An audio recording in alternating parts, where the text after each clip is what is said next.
So welcome everybody to It's a Smalls World. Today we have a very, very, very special guest with us. Dianne Morales is running for New York City mayor, and she is here to pretty much tell her side of the story on things. I know there's been a lot of things circulating in the media. You guys probably been watching, listening, hearing, and what's better than hear from the person who's behind. So without further ado, I want to introduce my co-host Blakely. Welcome, Blakely. How you doing? Hey. And I just want to get right into it. Um, Dianne, we go back since last year, and Mhm. I tell everybody how I met you first off, um, and how we got even involved in the movement. Myself, I saw that you were always on the picket lines, on the front lines in New York City, involved with a lot of different orgs. You were down in Washington. We were down at the same time. I was at Jeff Bezos' house down there. You were down there for the march. And I knew and I watched you ever since then. And you don't just do lip service. You practice what you preach. And I vouch for you because I know what you do. I see what you do. I know who you're communicating with from my own personal perspective. And I tell people this all the time. I haven't seen that from any other candidate besides you. So that's why I didn't hesitate to endorse you. Probably one of the early ones that did endorse you first.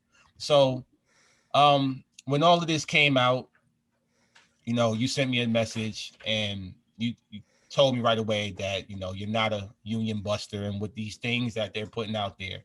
And I didn't believe it anyway. Um, I think I even told you that. I said, I never believed it. I obviously was going to reach out to you, but I'm so glad that you took the initiative to do that first. And that told me right there that, you really wanted to tell your side of the story. And I want to make sure that I can help you in any way I can. So is there anything you would like to start with, or you want to get right into it? Yeah, I mean, so first of all, Chris, thank you for having me. I haven't really had the opportunity to kind of tell my story, my side of the story in this way, in a conversation, right? Reporters call you all the time and ask you one Right. question or two questions, and they kind of, they spin it however they want to spin it, so nobody actually gets to hear it in your words anyway. So I want to I want to express my appreciation to you for that. I want to express my appreciation to you for seeing me, right? For seeing me for who I am and who you've known Right. on the ground. I think one of the things that has been most challenging for me about this is the extent to which people who supposedly had your back are so quick to turn without really even engaging in a real conversation, and that's been hurtful. It's been disappointing. It's been revealing. Um, I know the feeling. I know the feeling. I know you do. Yeah. So I'll give you the high level, and then we can have a conversation, right? So the high level is that 2 weeks ago tomorrow, there was a staff meeting that took place. I wasn't able to make it. I was dealing with some medical issues. I got word that sort of things kind of got spun out of control. It wasn't well managed. It wasn't a well run meeting. And staff were talking about and expressing concerns and issues and challenges. The interesting thing is that this happened. The staff meeting was actually supposed to be one where we had some consultants that were presenting a new organizational structure, because I had heard a few weeks before about some issues with some staff, and I brought in a group of consultants, and we spent Saturday, Sunday, and Monday the week before, like really doing a deep dive, and we wanted to present kind of here's how we want to respond to the concerns. But I heard the meeting got out of control. Tuesday, I was supposed to meet with my leadership team first, because we were going to reconvene the staff again, because I wanted to have a chance to sort of figure out what had gone on. And when I got to the office, there was essentially kind of like I don't know what it was. There were like 40, 50 people in there. I had not been made aware of the meeting. And I sat for 7 hours and listened to And people. and this was the day. Then you had to cancel an appearance with somebody or an event that you had to go to, right? and you kind of like put that Yes. on hold. Yes, there was a forum. The Reverend Al Sharpton and the National Action Network were hosting a mayoral forum. It was in person, and I made the decision that I was going to forego attending the National Action Network forum because my family, my campaign family, was struggling, and I felt like they needed me there. So I thank you for reminding me of that. Yes, I canceled that appearance, which did not serve me well in terms of being a mayoral candidate. Absolutely not. Why? How could it? You know. So No. So 7 hours we sat there, we listened. I sat there and I listened. I'm trying to. I want to make sure I tell the story in the order of that it happened, right? Because you get one thing wrong, and meanwhile there was a lot of things happening. I had that day, my campaign manager quit, and my senior strategist and I were having conversations about whether or not she would stay with the campaign. So following day was Wednesday, and I was kind of like trying to figure out how do we manage this? How do we move through this? And then I had some staff actually, I don't want to get into too much detail, but essentially kind of refusing to do their job. Essentially saying, no, we're not doing this, whatever. I asked those staff to come meet with me in the office. They refused. Those staff were terminated. That was a Thursday, if I'm not mistaken. Friday, I should back up for a hot second and say that on Tuesday, when we were having that marathon meeting, they said to me for the first time, we want to unionize. And I said, and they've even said this publicly, I said, great, do it. Right. I seen your statement. You supported it right away. There's never been a point where I did not support it. The staff terminations had nothing to do with the unionizing efforts. They're two separate things, and they have been conflated. Right. And that's the narrative that got the traction, and that's the narrative that the media has gone with. That's the narrative that the public has gone with. I have never said anything about them not unionizing. I offered to hire an outside independent labor negotiator to help us make it happen. They refused. Can you expound on that just a little bit more? Because I think it's important for people listening really understand that piece of it, because there are a lot of people who believe still that there were a lot of people, specifically Black women who worked for your campaign, that were fired because they wanted to form a union. No. So I just in the sequence of events, the Black women were fired. There were 3 Black women and 1 white woman. Right. They were fired on Thursday. Friday was the first time I got an email from the staff telling me who their representatives were. And this is the part that gets left out. The narrative that changed is the fact that they refused to do their job, pretty much. They refused, and that's why they were terminated. It wasn't because they were forming a union or a part of unionizing. So just to clarify for anyone who's listening, it wasn't because they wanted to form a union. It wasn't because they weren't getting paid or they weren't getting health care or anything like that. No, I mean, the healthcare thing.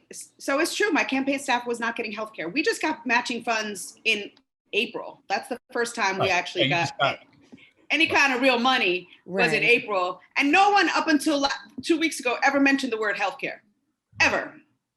It wasn't even part of when they first told me that they wanted to unionize. They didn't say anything about healthcare then either.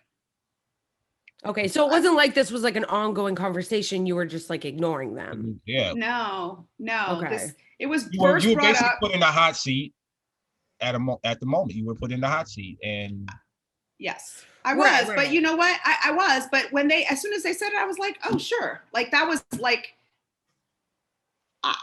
yeah, okay, do that. That has, I wasn't threatened by that. I wasn't bothered by that. It made a lot of, I will say the timing seemed weird, right? We got a couple weeks to go. You want to unionize now? Like to what end, right? Like, right. Unless we win the primary, we're done at the end of June. But, part of me is sort of like, great, we're going to win the primary and y'all can be unionized all the way to City Hall. Exactly. So, Friday that week was the first time I have an email that said, these are the representatives. And then Saturday, I sent them an email saying, hey, you know what, why don't we get an outside facilitator to help with this process? Literally 24 hours later. And they were like, no, we want to sort of meet informally amongst ourselves. That hasn't worked. That hasn't been very effective. Oh yeah, I can tell, but it's just like, I'm just trying to process this. It's and it just seemed like they went right to social media, and Yes. the timing, and obviously the media getting a hold of it. The narrative changed. Well, there was a lot of conflation too in the media in a short period of time. And well, yeah, I mean, the media has never been a friend of this campaign, right? Like we are we're not a traditional campaign. So it was kind of like they got something to sink their teeth into and they just ran with it. How was that? I want to know, I just want to, before we continue, I want to know, like, I've been exactly where you are. Last year, I had my own woes. I remember. And it's like, I dealt with this. How did you feel? Like, how did you feel when you were doing that? You had to do a debate on what? Was it Wednesday night? It was that Wednesday night, right? Mm-hmm. How did you feel in that moment? Like, knowing that you have to be on, basically national TV. Yeah. And you had to basically make, harden yourself a little bit and make sure that you will hold it together to get through that. How did you feel? Because some people brought it up to my attention and I didn't notice it until I kind of rewatched it a few times. And I'm like, oh, wow, I know how she feel in that moment. I mean, I can't lie about, so a couple of thoughts about this, right? One is that this whole mayoral race and how my candidacy has been dealt with by the media or by what I call the chattering class, the powers that be, that it's been hard, right? Because I've been dismissed, I've been erased, I've been, my viability was questioned, even as the working class were helping make it possible, right? Even as I got to matching funds, $10 at a time. It's been an uphill battle. So that's not, I don't want to underestimate, right, or underrepresent that. But, what happened over the last couple of weeks and stepping into that debate and on that debate stage, I can't really quite express the level of disappointment I felt and hurt I felt. You go over things in your head over and over again, like literally wait, 24 hours ago, this person was in my house, literally at my kitchen table and talking about taking a trip with me to Puerto Rico after, when this is all over. Or this person was dancing with me and, dancing salsa and, it's just kind of I don't, there's a part of me that doesn't understand it, how it goes from 0 to 60 that way. And then the other thing is, I'll say this as a woman of color, I don't know if, I feel there's a lot of things that we could fight about, a lot of things. We could disagree about a lot of things, but we do that at our kitchen counter. And the speed with which it went from an internal conversation to something that was being, tried on the sort of publicly on social media was mind-boggling.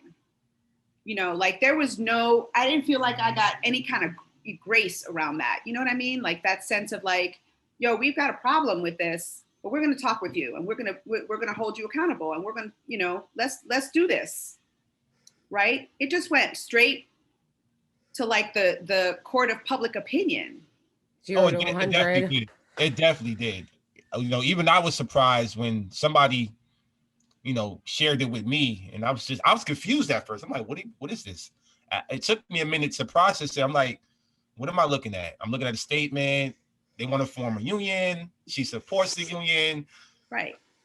I was confused. And then the next day, it was just like boom, boom, boom. This person quit. This person resigned. This person's fired. She's a union buster. Now we're protesting. The Now union buster narrative. The union buster narrative. It was just one after. Because I will tell you that. You received any death threats? I was getting death threats before. Right. But what's interesting is I never felt unsafe before. Never, right? Because I was just like, I'm standing in my truth.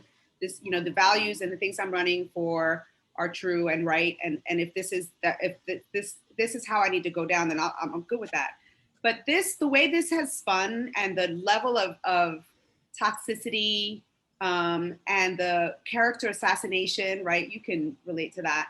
And the things that people have said, I realized actually to your questions about what it feel like on the night of the debate, when I got out of the subway station at Columbus Circle and started walking to the studio, I realized in that moment that I actually felt unsafe. And you've been through all, and for that right there, for you who have been through all the streets in New York, whether it's marching, protest, rallying, campaign, and you've been through these streets, and now you don't feel the same. Wow. Yeah, that was. Wow. You know, and I think that kind of brings me to the question of, you said a minute ago when you were talking, you said, as a candidate, you know, I've been, you know, kind of, it was the media and it was the chattering class. But I feel like one of the things that was kind of left out of that is that it's also, when you were saying you were kind of being undermined as a candidate or not taken seriously, it's also the left. There is a problem with the left, and I include myself in that. There's a problem with the left. And I had this same problem with what happened with Scott Stringer. It was completely adjudicated in the court of public opinion immediately. And it's like, I don't know. I'm not making a judgment about that one way or the other right now. That's for a different conversation. But my point is, the left decides that it's judge, jury, and executioner all the time, immediately. And then before we know it, we have some right winger in office. And it's just a competition to see of who can destroy someone's character the quickest. Yeah. Yeah. I think the other thing that, like, I'm not playing the like, woe is me card at all right now, to be clear. But the other thing that, what I do find ironic about what has transpired is, like, I am a woman of color. They forget about that. They forget that part, you know? Yeah, I am, you know, I'm a single mom, unemployed woman of color, who, like, you know, gave up my life to run for office. I stepped down from a pretty, you know, decent paying job to do this. And I haven't worked in a year and a half, right?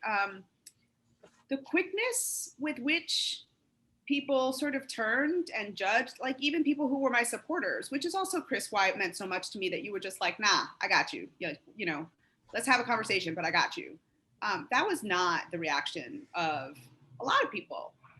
And I understand that this is politics, and you know, people have to think about their political capital and all of that. But I also felt sort of like, damn, like, have I not proven anything? Like, all of this time that I've been doing this work? I'm really glad that you're explaining your side. I think it's really important. And I appreciate your honesty. I appreciate your vulnerability, because I think it's really important. I don't mean this as an insult to you at all, but I hated your original statement. I hated it. Felt like it was so corporate. It looked like it came out of some NGO. Yeah. Like somebody had written it for you. You're not wrong. You're not wrong, right? But you're dealing with, you're in the middle of dealing with HR issues. Yes. I understand. I understand like, that, but I felt like you being somebody who is potentially somebody who is representing so much of the left's hopes and dreams. Yep. Trust me, I hated it too. trust me, I hated it too. The thing that felt the best to me, I don't know if y'all saw this, but was the email we sent just this past Friday. Yes. We sent an email to all of our supporters, and we attached the most recent communication that we had with the organizers. And I felt, after we sent that, I felt like this massive weight was off my chest.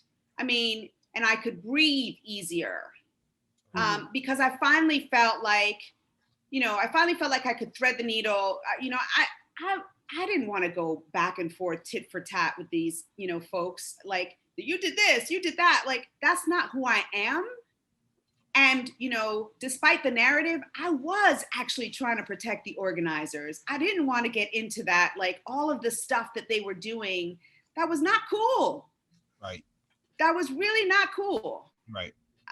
And so it took a minute to figure out how to make a statement that speaks to some level. It still doesn't go into detail, but speaks to some level to my side of it, and speaks to some level to the things that they have not adhered to, right, in good faith organizing. Right. Without getting into like the he said, she said, and without compromising, the legalities around this of, human resource stuff. So it did take a minute. And I hate, I'm not mad at you for that. You hate that, because I hated it too. I wanted to do this. Yeah. This is why we want you here. We was like, I know you reached out and you wanted to go on live, and I said, yeah, we could do live, but I want you to give, But I also think, and that's because I think it's important for people to see the human aspect of what you went through and explaining your side, instead of what people see when they're just like, oh yeah, somebody put out a corporate PR statement. and you're better. I mean, I didn't go that route. People are like, oh, you should put out a statement. I say, I'm not going to give them and I understand, Dianne, what you're yeah. Yeah, and I understand. I know there's like legalities and stuff around it. I was just like, I'm trying to speak to it as somebody who is like on the outside who just saw it. No, I hear you. I totally get it. And I was just sort of at that point trying to figure out what the legalities were and how do you protect your work. I mean, I was still trying to protect my workers. I have still been trying to protect my workers. Like, I went to the campaign finance board without anybody asking us to, and without us being obligated to. We went to the campaign finance board to say, can we keep paying them while they're on work stoppage? Because the law is that you don't pay them. And but they gave us a temporary. To make sure that they got what they want. I wanted to be able to keep, but that's not going to last forever.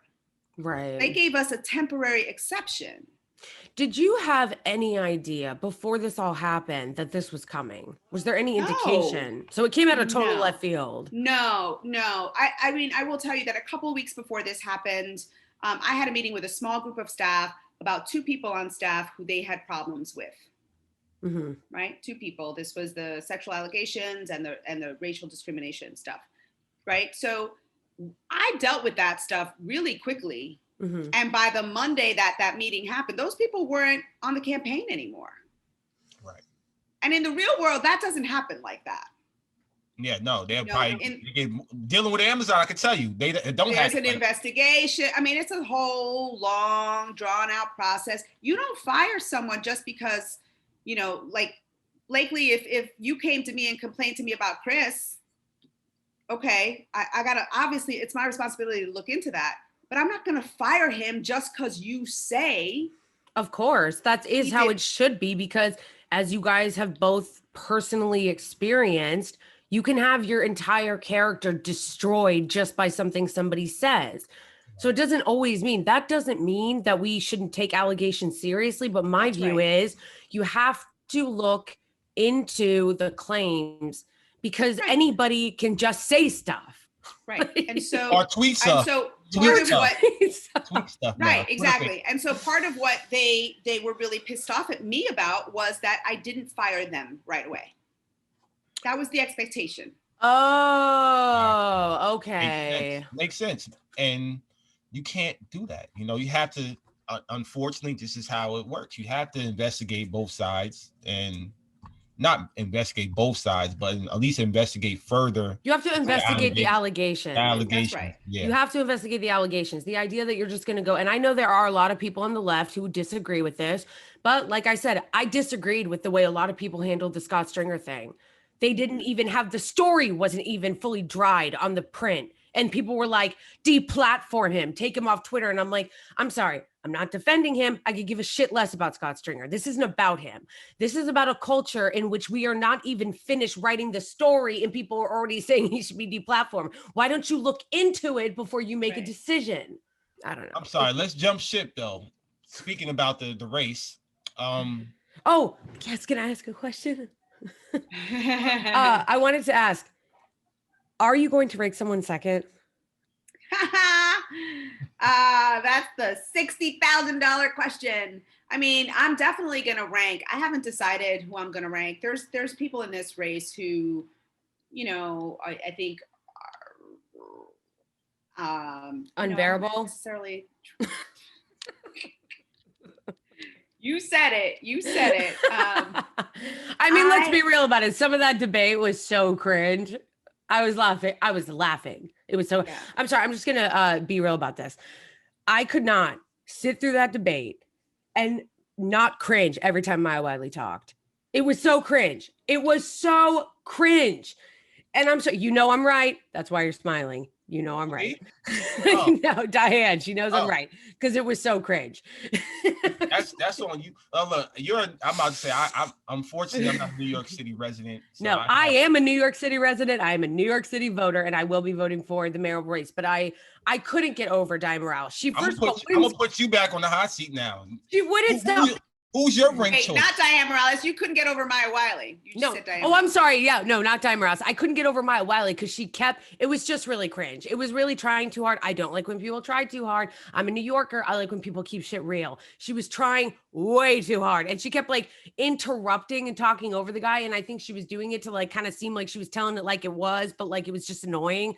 Also, I have a problem with her because during the primary, she trashed Bernie Sanders and his supporters and called them all sexist. And I got a problem with that because I voted for Bernie Sanders. That's all I'm about to say. Well, yeah, she got an endorsement from AOC, which that came out. Dianne. It's like, this bitch is crazy.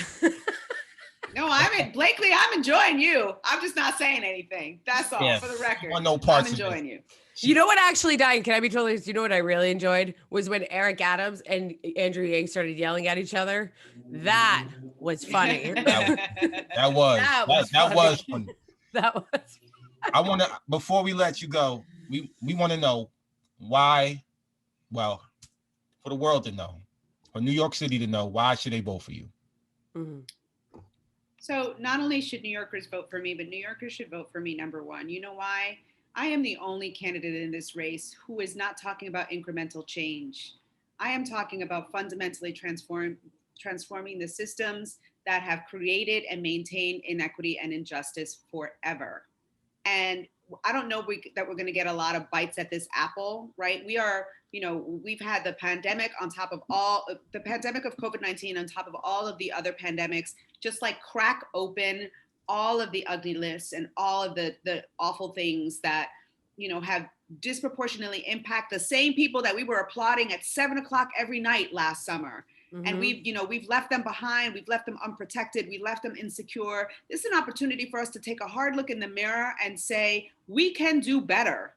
We can choose better for each other because we know that those folks that are most vulnerable are the ones that made it possible for the rest of us to survive. They put their lives on the line.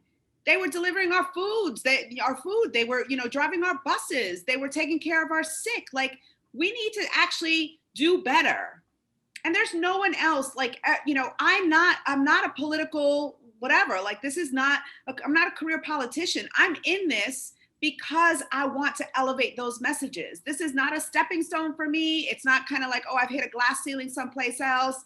I don't owe anything to anybody except for the people, because the people made it possible for me to be on that debate stage last week. And they did it at $10 contributions at a time. I have more $10 donations than anybody in this race. And we still qualify for public funds. This is as true a people's campaign as has ever been run in the city, in the history of New York City. And so, you know, the trash talking, the smear campaign, whatever aside, like, I am still who I was a month ago. You know, I am still the person who is in this race, who is speaking to and elevating the message of the working class. And no one else is going to do that in that way. No one else is going to fundamentally seek to take on those systems. Everybody else wants to tinker. And so that's why people should not only vote for me, but vote for me number one, because the whole point of ranked choice voting is you get to vote with your values. You get to be aspirational and actually think about what the vision is that you want to see for the city. And that's what this campaign is about. You want to vote for the safe people and whatever, put them lower down on the ballot. The whole point of ranked choice voting is you get to actually dream big. And this is our moment. So that's why people should not only vote for me, but they should put me number one, because I am still the same person I was before. I still have the same beliefs, I still have the same values, and I still have the same agenda. And I don't owe anything to anybody but the people. So that's why people should vote for me. Sorry if I got a little heated there. No, it was great. That was great. Great mic drop fire, because you don't get a chance to do this on the debate stage. And you know, you do. You got what, 2 minutes, 3 minutes, whatever they give you. But no, 60 seconds. 60 seconds. Yes. I'm sorry. No, and not only that, but like in interviews, people don't give you really a chance to like say what you want to say. I felt that. I don't know if y'all watched this episode, y'all felt that. There's no way. You know, so, and I believe it. I believe it. There's no other candidate. Let me tell y'all, no other candidate reached out to me when I got fired. None of them. Not Andrew Yang, not Maya Wiley, not Scott Stringer, not any of them. None of them besides the one that's here tonight. And that right there, if you're talking essential workers and the working class, here's your choice, number one. And that's the reason why I endorsed you. And I'm so glad that I can't wait to put this out. I really hope that people listen to you and hear you.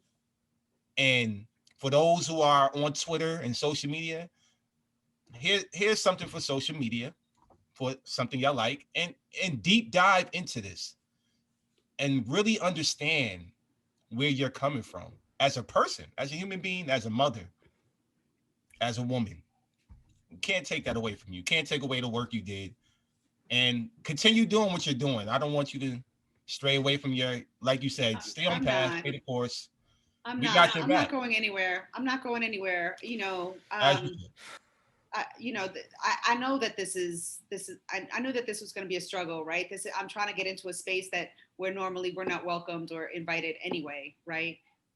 While this last thing is a sort of a curveball that I wasn't anticipating, it's not going to deter me from the thing I've been fighting for my entire life. You know, the communities I've been fighting for my entire life. Like, I'm in it for the long haul. Well, I think that a lot of people who see this interview will probably, or should be, or will probably be persuaded by it, because I know I certainly was. Because I'll be honest with you, when I first heard them, I believed some of the allegations, and I was really mad because I tend to just naturally. You did. I had to like. No, and Chris, no, Chris helped me. He did, because when I first saw it, I believed some of them because I saw, and I just naturally tend to side with workers. That's just my natural inclination, is to side with workers. So I was like, oh my gosh, I can't believe this. How could she do this? And she's a union buster. Like, I was believing some of it. And I'm like, oh my gosh, I can't believe it. Look at the union. How could she treat her workers like this? And then I'm telling Chris, and Chris is like, it's not true. It's not true. And so Chris really kind of helped talk me down.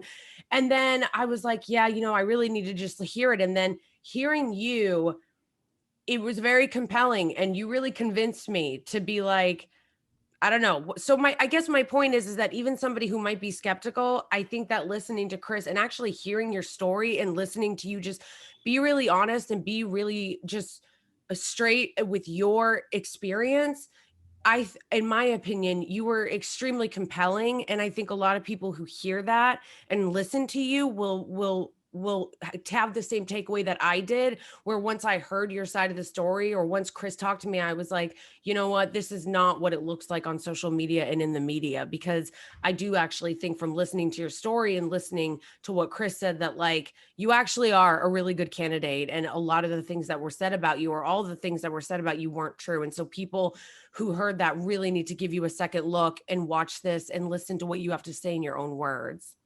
Thank you for the opportunity.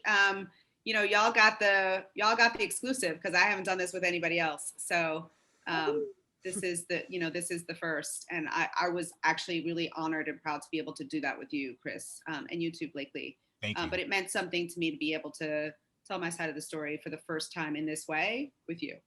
Absolutely. And I appreciate that. That's beautiful. More than you know. Yeah. Trust me. I love that. Yeah. All right. Take care. All right. If you need us, we got you. Let us know. Thank you. Thank you all. Let me know when this is ready to drop. Oh, yeah. Okay. All right. Take care. All right. Bye, y'all.